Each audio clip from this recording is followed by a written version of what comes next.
There's a very brief opening statement, and I shall confine to reading that statement. Copies will be distributed to you in a short while. The judgment of the Honorable Supreme Court in the cases concerning the abrogation of Article 370 of the Constitution has decided many issues, but has left open some issues that are also vitally important. It is also held as ultra vires the manner in which Article 367 was invoked to amend a part of Article 370. Hence, the judgment needs careful study.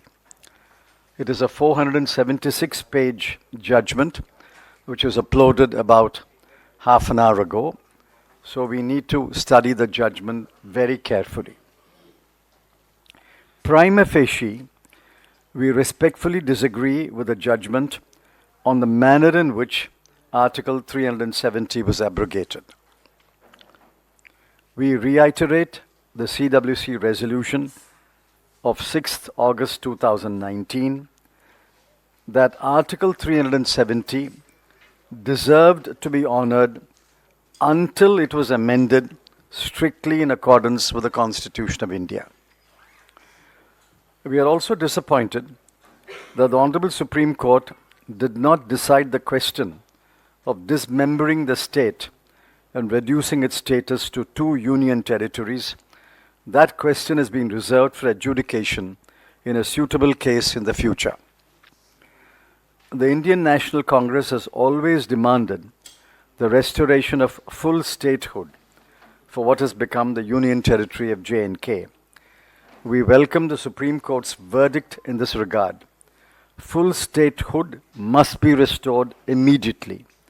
The aspirations of the people of Ladakh must also be fulfilled.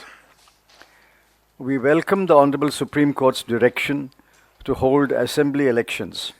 However, we believe that the elections should be held immediately, and there is no reason to wait until 30 September 2024. When elections are held, the people of Jammu and Kashmir will have an opportunity to express their views on the crucial questions that were debated in the Honorable Supreme Court, an opportunity that has been denied to them so far.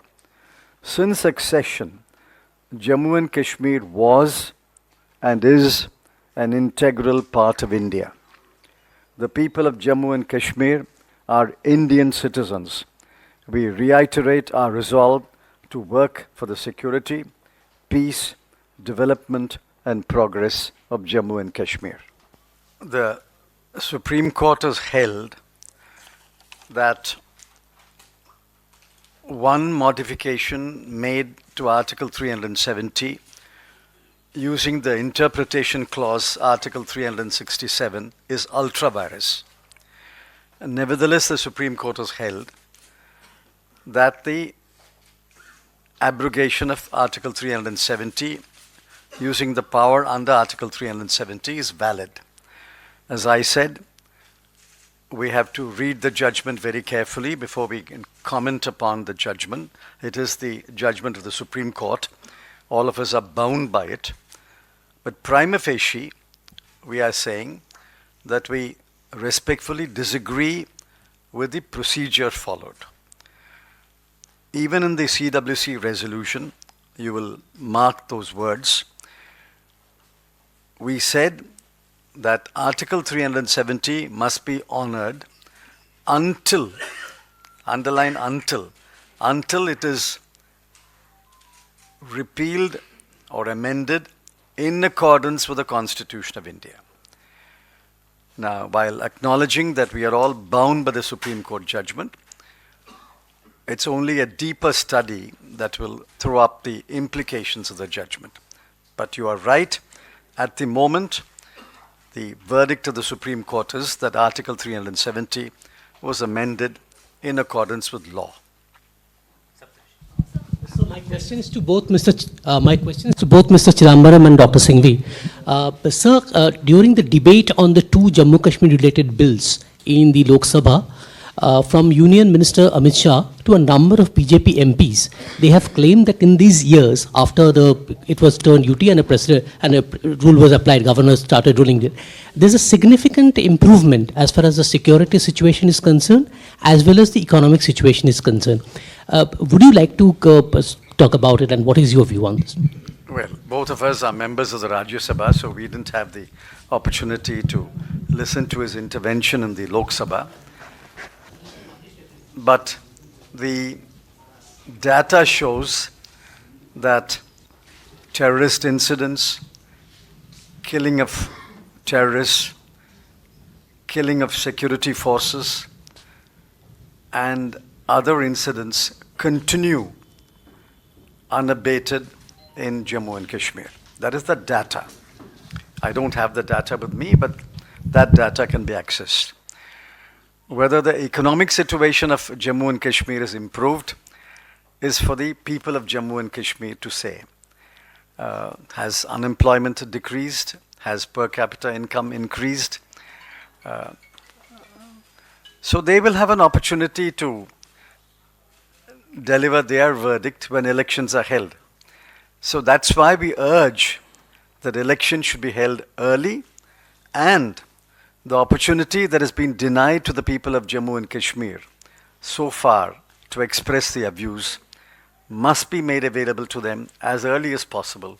And once the people of Jammu and Kashmir express their views, that will bring an end to the debate.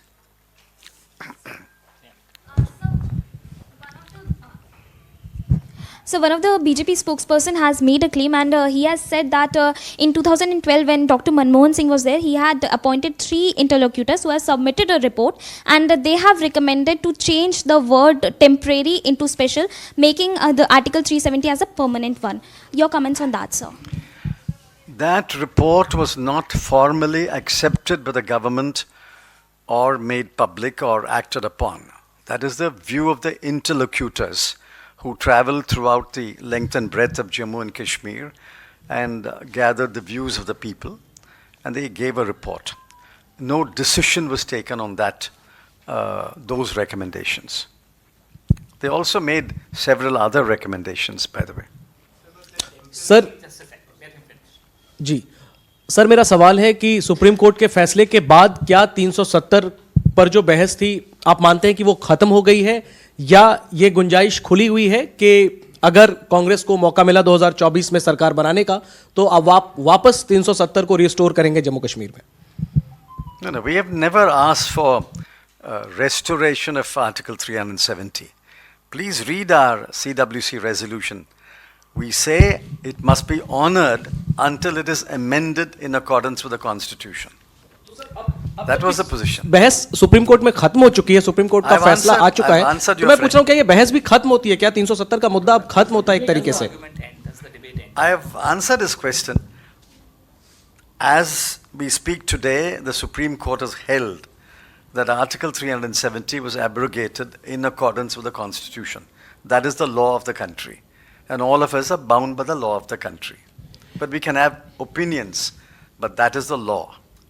But sir, the court observed that the temporary nature of the proviso is in itself sort of makes it easier for any, or should have been considered by any government to take a final decision and deal with it instead of just keeping it this long. The provision itself was temporary, so. That's correct. The court has held that the provision was temporary. I don't think there was any debate that the provision was temporary. The debate at that time was whether the temporary provision can be removed except in accordance with the Constitution.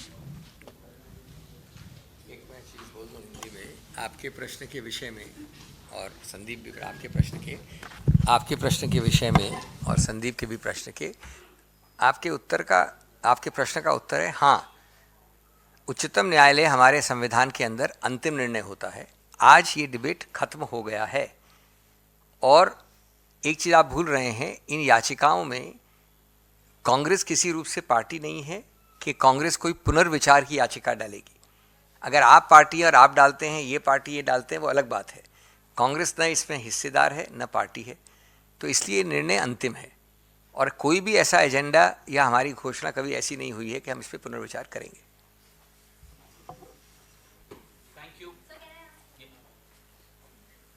Yes. Sir, Shiv Sena has welcomed this decision of the Supreme Court, and even Sanjay Raut has also mentioned that we had supported the bill when it was being brought in the parliament. So there is a difference of opinion within the India Alliance. Many of the leaders have come out and they are not really satisfied with the verdict of the Supreme Court, and now it is Shiv Sena which has welcomed this verdict. What do you want to say about it? As I said, there will be many opinions. Opinion can differ from one party to another. Citizens can also hold opinions. But as my friend said, the law is as declared by the Supreme Court. After the law is declared by the Supreme Court, you can still have opinions. इसका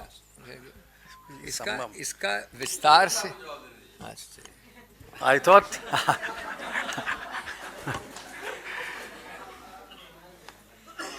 I have not seen 350 crores in my life. In fact, if you ask me how many zeros are there, I'll have to count. The Congress party has clearly said that the party has nothing to do with the cash that was seized. And only Mr. Sahu, the gentleman allegedly concerned, has to explain the position. The Congress party has nothing to do with the seizure of cash allegedly belonging to an individual or his business.